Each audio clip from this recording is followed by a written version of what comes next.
ക്രിസ്തുയേശുവിന്റെ അതിപരിശുദ്ധ നാമത്തിന് വീണ്ടും മഹത്വം ഉണ്ടാകട്ടെ. നമ്മൾ ഇന്ന് ദൈവത്തിന്റെ വചനത്തിൽ നിന്ന് കേൾക്കാനിടയായി തീർന്ന രണ്ട് ഭാഗങ്ങളും ഏറ്റവും ശ്രദ്ധയേറിയതും ഏറ്റവും ശ്രദ്ധിക്കേണ്ടതും ഏറ്റവും നമ്മൾ ധ്യാനിക്കേണ്ടതായ കാര്യമാണ്. ഒന്നാമത് നമ്മൾ കേൾക്കുവാനിടയായി തീർന്നത്, നിങ്ങൾ മിസ്രൈമിൽ അടിമകളായിരുന്നു എന്ന് ഓർക്കാം. ഒരു മനുഷ്യന്റെ പൂർവ്വകാല ചരിത്രം ആ മനുഷ്യൻ ഓർക്കുന്നത് എപ്പോഴും അവന് നല്ലതാണ്. ഞാൻ ആരായിരുന്നു, ഇന്ന് ആരായിരിക്കും? ഈ വ്യത്യാസം അറിയാത്തവരാണ് അഹങ്കാരത്തിലേക്കും നിഗളത്തിലേക്കും ദോഷത്തിലേക്കെല്ലാം പോകുന്നത്.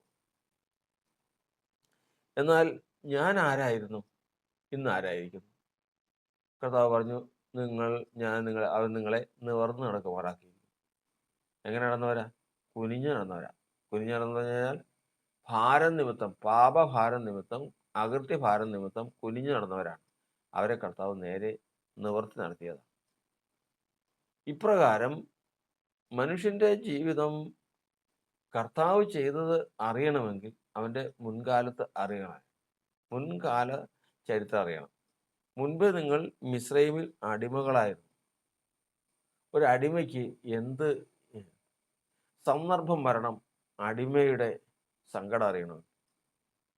നമ്മൾ വചനം വായിക്കുമ്പോൾ നമ്മൾ ക്രിസ്തീയ വിശ്വാസത്തിന് ആധാരമായ ദൈവത്തിൻ്റെ വചനം വായിക്കുമ്പോൾ അതിന് ഇതുണ്ടോ? അടിമ ഇല്ല. അടിമ എന്ന് പറഞ്ഞാൽ എന്നും അടിമയാണ്. കർത്താവ് തന്നെ പ്രമാണം കൊടുത്തപ്പോൾ പറഞ്ഞിരിക്കുന്നതാണ്, ഒരു വീട്ടിലൊരു അടിമയുണ്ടെങ്കിൽ ആ അടിമയ്ക്ക് യജമാനൻ ഒരു ഭാര്യയെ കൊടുത്തു. ആ ഭാര്യയുമായിട്ട് അവൻ സന്തോഷത്തോടെ ജീവിച്ചുകൊണ്ടിരിക്കുക. അങ്ങനെ അവന് 2 കുട്ടികളുണ്ടായി.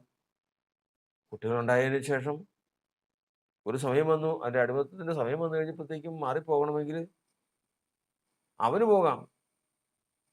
അവൻ്റെ കുടുംബം അവിടെ നിൽക്കും. അത് അവന് യജമാനൻ അടിമകളാണ്. അവൻ്റെ കുഞ്ഞുങ്ങളോ? നമുക്ക് പറയുമ്പോൾ പറയാൻ കഴിയും. പറയാൻ കഴിയും. പക്ഷേ അവനെപ്പോലെ തന്നെ സ്നേഹിക്കുന്ന ഭാര്യയും അവൻ്റെ കുഞ്ഞുങ്ങളും എല്ലാം നഷ്ടപ്പെടുന്ന ഒരു സന്ദർഭം. അത് വരെ അടിമയ്ക്ക് അത്രേ ഉള്ളൂ. അടിമ അത്രേ ചിന്തിക്കാവൂ. അതിൻ്റെ ആഴം അറിയണമെങ്കിൽ സന്ദർഭം വരണം. ആ സന്ദർഭം വരുമ്പോൾ അടിമ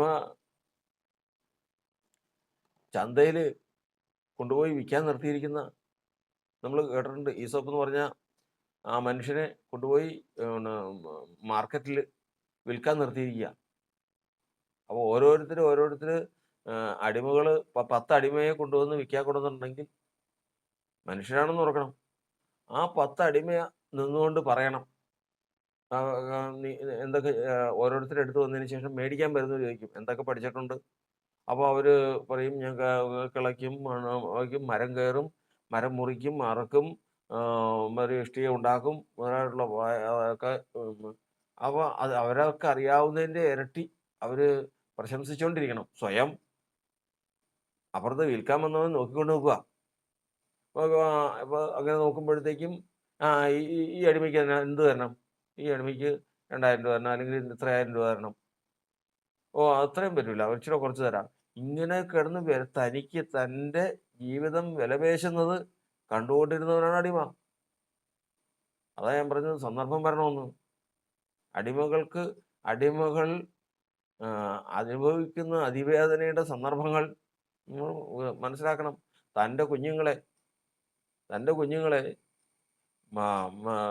കാരണമായിട്ടോ കാരണം ഉണ്ടായിട്ടോ യജമാനൻ ശിക്ഷിക്കുമ്പോൾ അല്ലെങ്കിൽ വെറുതെ ഉപദ്രവിക്കുമ്പോൾ കണ്ടുകൊണ്ട് നിൽക്കാനേ പറ്റുള്ളൂ. ഇങ്ങനെ സന്ദർഭം അതാണ് മനുഷ്യൻ ഓർക്കേണ്ടത്. ദൈവത്തിൻ്റെ വചനം പറയുന്നത് ഇതുപോലെ തന്നെയായിരുന്നു കർത്താവിനെ അറിയുന്നതിന് മുമ്പ് ഒരു വിശ്വാസിയും. നമ്മൾ പറഞ്ഞു കേട്ടിട്ട് 12 പ്രാവശ്യം മദ്യപാനം നിർത്തിയവനെ ഞാൻ. സത്യം ചെയ്ത് ഇനി അതിൽ തൊടില്ല എന്ന് പറഞ്ഞ് 12 പ്രാവശ്യം മദ്യപാനം ചെയ്തവനാ. പക്ഷെ വീണ്ടും പുറത്തേക്കിറങ്ങി അത്. ഇങ്ങനെ ഈ ലോകത്തിൽ എങ്ങനെ ആയിരുന്നു എന്നുള്ളത്, ഭൗതികമായിട്ടുള്ള അടിമയുണ്ട്, ആത്മീയമായിട്ടുള്ള അടിമയുണ്ട്. ഇങ്ങനെ ലോകത്തിൽ മനുഷ്യൻ എങ്ങനെ ജീവിച്ചിരുന്നു എന്ന് ഒരു നിമിഷം പരിശോധിച്ചു കഴിഞ്ഞാൽ കർത്താവ് ചെയ്തത് എന്തെന്ന് ഗ്രഹിക്കാം. കർത്താവിൻ്റെ പ്രവൃത്തി ഗ്രഹിക്കാനായിട്ട് വേറെ ഒന്നും വേണ്ട. മുമ്പ് ഇപ്പം നമ്മൾ കേട്ടതുപോലെ മുൻപ് നമ്മൾ ഈ ലോകത്തിലായിരുന്നപ്പോൾ എങ്ങനെയായിരുന്നു എന്ന് ചിന്തിച്ചാൽ മതി. അപ്പോസ്തലനായ പൗലോസ് പറയുന്നത്, ഇന്ന് ഞാനത് ഓർക്കുമ്പോൾ ലജ്ജ തോന്നുന്നു, നാണം തോന്നുന്നു. പലരും പ്രശംസിക്കില്ലേ, ഞാൻ അങ്ങനെയായിരുന്നു ഇങ്ങനെയായിരുന്നു എന്ന്. ഇല്ല, യഥാർത്ഥത്തിൽ ചിന്തിക്കാൻ കഴിവുള്ളവനും ദൈവത്തിൻ്റെ വചനപ്രകാരം ജീവിക്കുന്നവനും അവൻ്റെ മുൻകാല ചരിത്രത്തിലേക്ക് നോക്കുമ്പോൾ ഒന്നാമത് ലജ്ജ തോന്നുന്നു, രണ്ടാമത്തത് ഭയം തോന്നുന്നു. കാരണം അടിമനുഖത്തിലായിരുന്നു, അടിമയായിരുന്നു. ഇന്ന് കർത്താവ് സ്വതന്ത്രമാക്കി. ഇന്ന് എനിക്ക് സ്വന്തമായി ചിന്തിക്കാം, സ്വന്തമായി സംസാരിക്കാം, സ്വന്തമായി എനിക്ക് എനിക്ക് നടക്കാം. മറ്റത് അതല്ല, എന്നെ നിയന്ത്രിക്കുന്നത് മറ്റാരുമാണ്. നമ്മൾ കേട്ടിട്ടുണ്ട്, ഒരു ജാതികളുടെ ഇടയിൽ പഞ്ചാംഗം നോക്കുന്നവരും നക്ഷത്രം നോക്കുന്നവരുമായ ഒരാൾ പറയുകയാണ്, ഒരാളെക്കുറിച്ച് പറയുകയാണ്, അവനോട് അവനെ ശിക്ഷിച്ചിട്ട് കാര്യമില്ല, അവനെ പറഞ്ഞിട്ട് കാര്യമില്ല. കാരണം അവൻ ജനിച്ച ആ സമയമുണ്ട്. അവൻ ജനിച്ചത് ഒരു നക്ഷത്രങ്ങളുടെ സ്വാധീനത്തിലാണ്. ആ സ്വാധീനത്തിൽ ജനിക്കുന്നവർ അങ്ങനെ ചെയ്യൂ. അവരിങ്ങനെയുള്ളൊരു സ്വഭാവക്കാരായി. എന്തിന് ഇതൊന്നും പഠിക്കാത്ത ജാതികളുടെ അധികാരികൾ തന്നെ, പോലീസുകാർ തന്നെ പലരും പറഞ്ഞിട്ടുണ്ട്, അത് അവനോട് തല്ലിയിട്ടോ അവനെ കൊന്നു കിട്ടും കാര്യമില്ല. കാരണം അത് അങ്ങനെയാണ്. അങ്ങനെയാണ് എന്ന് പറഞ്ഞു കഴിഞ്ഞാൽ അദ്ദേഹം പറഞ്ഞ ആ കാര്യം, ആ വാക്ക് അങ്ങനെ തന്നെയാണ്,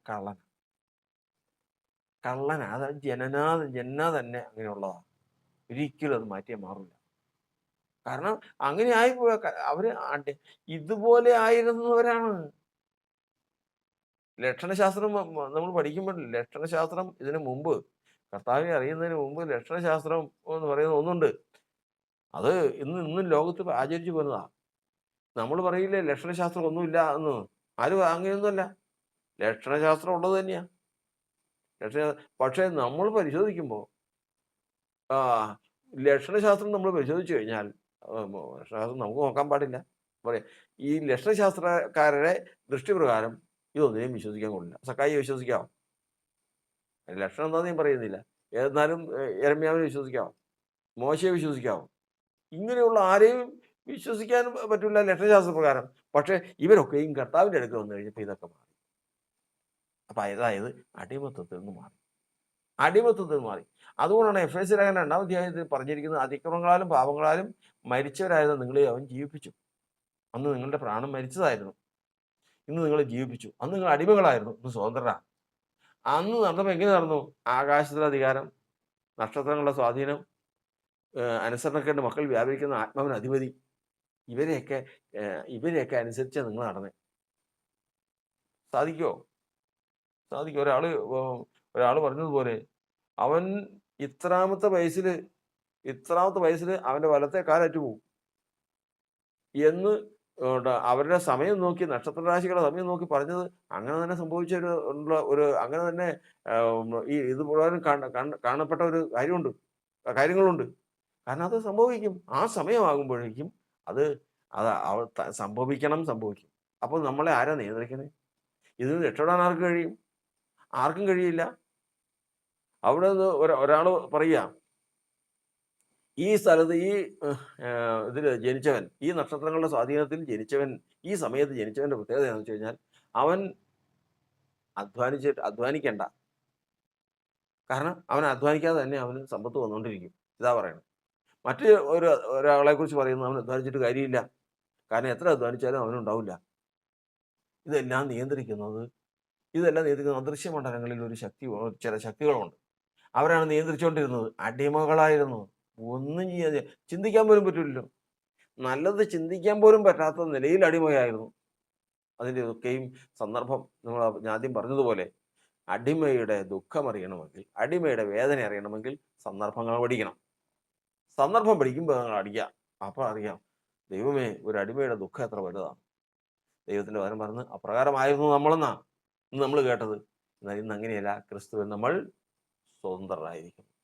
ആ സ്വാതന്ത്ര്യം ദുഷ്ടതയ്ക്ക് മറയാക്കാതെ ദൈവത്തിന് വേണ്ടി ഉപയോഗിക്കാൻ സാധിക്കുന്നുവെങ്കിൽ, ദൈവത്തിൻ്റെ വചനം പറയുന്നത് ഇതാ ദൈവം മാനിക്കുന്ന, മാനസാന്തരത്തിന് യോഗ്യമായ ഫലം കായ്ക്കുന്ന ഒരു വൃക്ഷമായിട്ട് ദൈവം കണക്ക് കൂട്ടും.